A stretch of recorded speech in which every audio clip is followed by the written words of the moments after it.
नमस्कार दोस्तों, सर्वोच्च न्यायालय ने आज यूजीसी एक्ट 2026 पर रोक लगा दी है। तो सबसे पहले मैं अपने उन सभी भाइयों को धन्यवाद कहता हूं और उनके इस एक्ट के खिलाफ किए गए विरोध का सराहना करता हूं। सर्वोच्च न्यायालय द्वारा किया गया यह फैसला स्वागत योग्य है और बाबा साहब द्वारा बनाए गए संविधान की अनुपालना को प्रदर्शित करता है।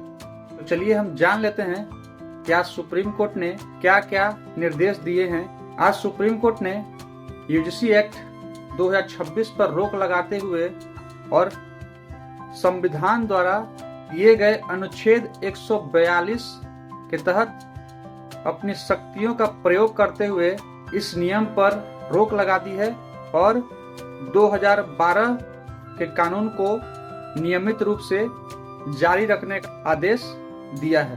हम लोग देख रहे थे कि कई दिनों से यूजीसी एक्ट 2026 को लेकर देश में बहुत ही बवाल मचा हुआ था।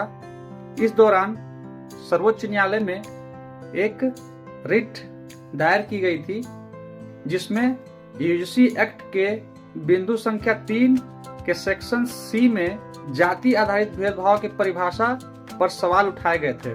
इस पर मुख्य न्यायाधीश सूर्यकांत शर्मा और न्यायमूर्ति जय माल्या बागची की पीठ ने टिप्पणी की कि यह नियम पूरी तरह से अस्पष्ट है और इसमें भाषा को स्पष्ट करने की आवश्यकता है।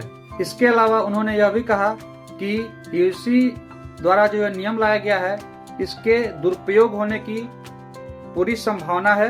और मुख्य न्यायाधीश सूर्यकांत शर्मा ने यह भी कहा, आजादी के 75 वर्ष बीत जाने के बाद क्या हमारा देश पीछे की ओर अग्रसर हो रहा है या हम अपने समाज को जातिवादी मानसिकता की ओर लेकर जा रहे हैं। इसके बाद सर्वोच्च न्यायालय द्वारा केंद्र सरकार और यूजीसी को नोटिस जारी किया गया है और 19 मार्च तक इस पर जवाब प्रेषित करने हेतु निर्देशित किया गया है। इस निर्णय के बाद देश में कुछ लोग ऐसे हैं जो सोशल मीडिया पर मुख्य न्यायाधीश की तस्वीरों को साझा करते हुए उन पर जाति आधारित टिप्पणी करने का प्रयास कर रहे हैं। तो मैं अभी स्पष्ट करना चाहूंगा कि यह जो भी निर्णय दिया गया है यह पूरी तरह से बाबा साहब द्वारा बनाए गए संविधान की अनुपालना किया गया है। संविधान के अनुच्छेद 14 और 15 के उल्लंघन होने के कारण ही यूजीसी द्वारा लाए गए एक्ट पर रोक लगाई गई है। तो जो लोग इस पर सवाल उठा रहे हैं उन्हें यह समझने की आवश्यकता है कि जो भी निर्णय या जो भी आदेश सुप्रीम कोर्ट द्वारा दिए गए हैं वह संविधान के नियमानुसार ही दिए गए हैं। उम्मीद है कि सरकार इस मामले में या तो कानून में संशोधन करेगी या इस कानून को रद्द कर देगी। मिला जुला कर बात इतनी सी है कि देश में शांतिपूर्ण माहौल और सामाजिक समरसता बनी रहनी चाहिए। एक दूसरे के सहयोग से ही किसी भी समाज को विकसित किया जा सकता है।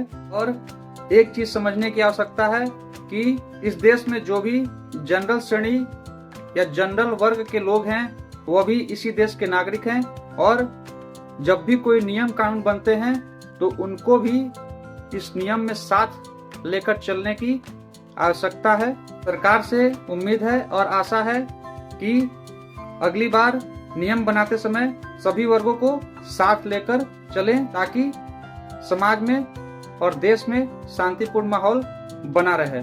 मिलते हैं आपसे अगले वीडियो में ऐसी ही जानकारी के साथ। तब तक के लिए धन्यवाद दोस्तों।